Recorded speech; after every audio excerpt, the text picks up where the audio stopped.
I truly believe that the entire community benefits. And this is an example of why. Here's a tangible story of my experience. I wasn't always in an affirming ministry. I grew up Catholic, and then I was in a member of the Church of Jesus Christ of Latter-day Saints. And those places, for me, I did not experience an affirming presence. I, like many people, when I realized I didn't fit in a church, I left, and I hated religion, and I rejected it, and I was argumentative and spiteful and all those feelings, which I think a lot of people in the community feel who have been hurt by religion. And then I just, one time I was at a pride parade, and McKillop's waving their flag, and there's 12 of them. They have a little booth at something else, and I just begin to pay attention. And then I go to an event where someone is speaking about this conflict, and all of a sudden I realize that I need this, and I need to benefit from this. That is a holy moment to see someone walk into a church and say, "Oh, you have an affirming candle." Maybe because they've come from other church traditions where that just wouldn't even be entertained. But for them, you could almost see that moment of, an aha moment, a moment of, okay, maybe this place will be, or could be, might be a safe place for me to come. In our affirming vision statement, we say, to be part of this church is to be part of the membership, and to be welcome to be serving on committees, and then in groups, and in taking sacraments, and all the things, just because you came in the door, not with any other, well, you have to be like us to be liked by us. Now, a few years later, I'm now a member of this church, and I'm studying theology in this church, and I'm loud. I am a loud person. And because of that, and because I have this community who supports me as I am so fully, now people, when they are feeling like I was, they're like, "Oh, you know who you should talk to? You should go and talk to Baz, because Baz is part of this," right? And all of a sudden, someone comes, and now they're in this community, and they're the go-to person. And all of a sudden, these worlds that you would never expect would ever be connected in any way are all connected just because, 12 people walked in a parade with a flag. There have been so many benefits to this.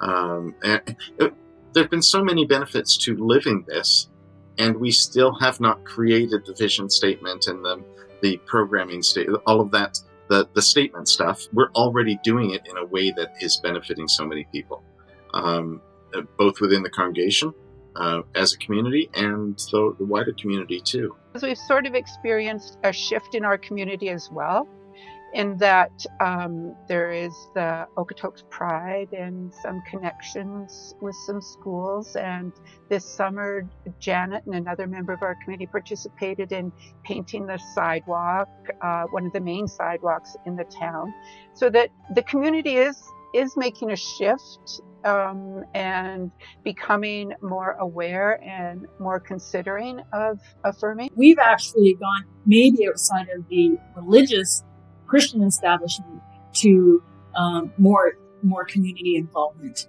and that's been great. And working quite comfortably with schools and Okotoks Pride to be allies in that way. So that's been exciting for us. I think we've gone that direction and not worried so much about being part of a conservative community. Because I'm in a small town and fairly recognizable, reputation gets around that we are an affirming community, that we practice marriage equality, that we are a safe space for folks to come. And that's really exciting when somebody will reach out and say, well, a friend of mine's coming from wherever and they want to talk to you because the way they've been raised, they've been told that you can't be gay and a Christian. And I'm like, oh, yeah, give them my number. Let's have a conversation. This is going to be great. Being in Central Alberta, where you don't have a lot of other affirming congregations, who do you lean on for support? So like you then become that church. And so for us, it has been making that commitment to being affirming, and seeing being an affirming congregation as a journey, not just a one-stop, get a certificate, you're affirmed. It's simply important for them to be living out what is their faith. And I think that's really allowed for a lot of people to approach things with a lot of positivity, and to have way more conversation than they might have had otherwise. I am absolutely not suggesting that there's no negativity, but I think we're more likely to win them over through the process that we're following, which is the same process that from the start with the people who kind of thought, what is that, or do we need to do that? Aren't we supposed to be that already? To learn more about themselves, to learn more about what it means to be affirming, to be accepting, to be a place where people not just feel welcome, but they feel safe and feel like they can belong.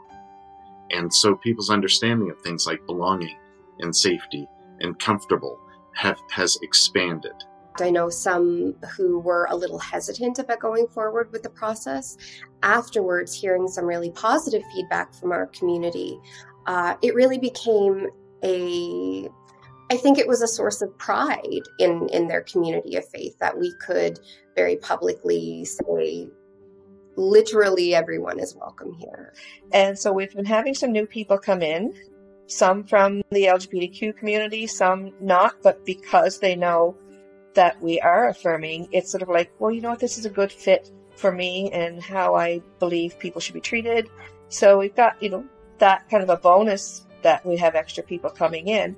But we seem to have more of a sense of our own self.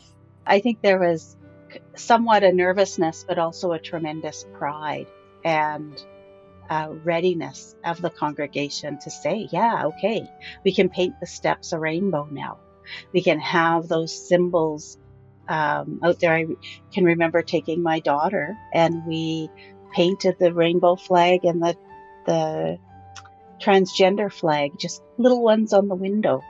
And having people afterwards say in community meetings when, they find out you were with Gates and stuff, how much those little symbols mean to them. I remember when we first painted the steps, the rainbow steps, there was a person who took a picture on that step and posted it on their Instagram and felt as if this was where they could finally be themselves. Like to post this for the world to see that, hey, I'm okay here on those steps. That's a welcoming mat.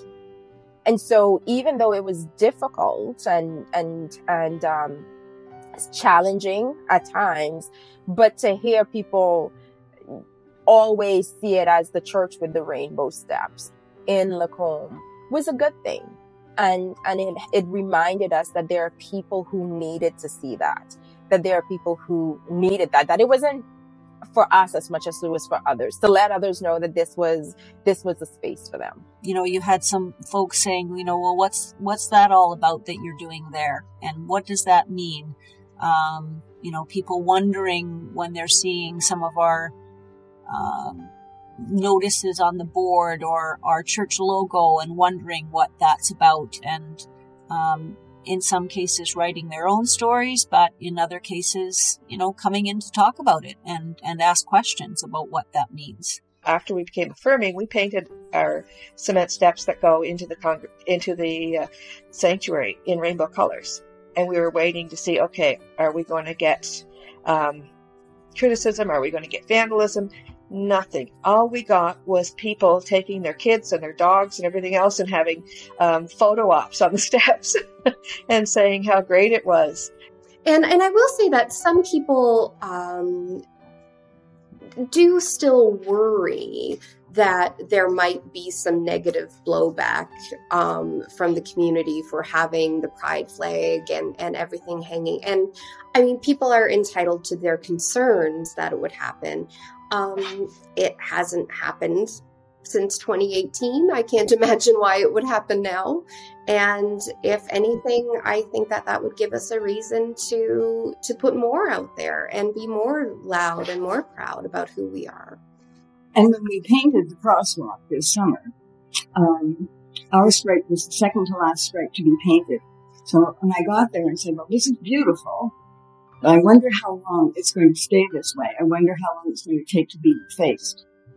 And we also have a 2-foot by 6-foot sign on the church lawn saying hate has no home here. And I wonder, too, how long it might take for something to happen to it. Nothing has happened to either one. So I think that speaks to the community as well. Putting on a rainbow flag on the altar or outside the church is important, but it's not enough. The work doesn't end there. Affirming should be when people walk into your space that they don't feel left out, that they don't feel othered, but that they can see themselves in that bench or on that pew or in that chair. They can see themselves and they're like, oh, this is my spot. That's what affirming is, to allow you to feel as if you're thriving in this space and you're not a burden on anybody.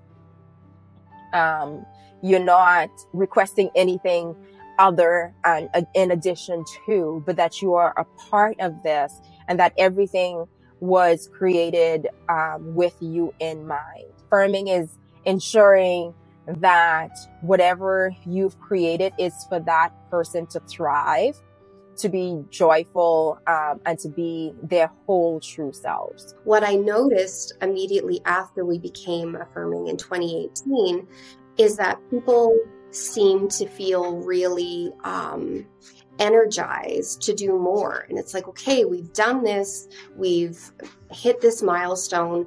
Now, how accessible are we? What else can we be doing? And so it really seemed to enliven the congregation to want to move forward and make our community of faith even more open and more inclusive to everyone else. I've noticed that our congregation itself seems to have a walk a little hot, with a little more, their shoulders back a bit more. Like, yeah, we're doing something. We're being the church. We're not just coming to church.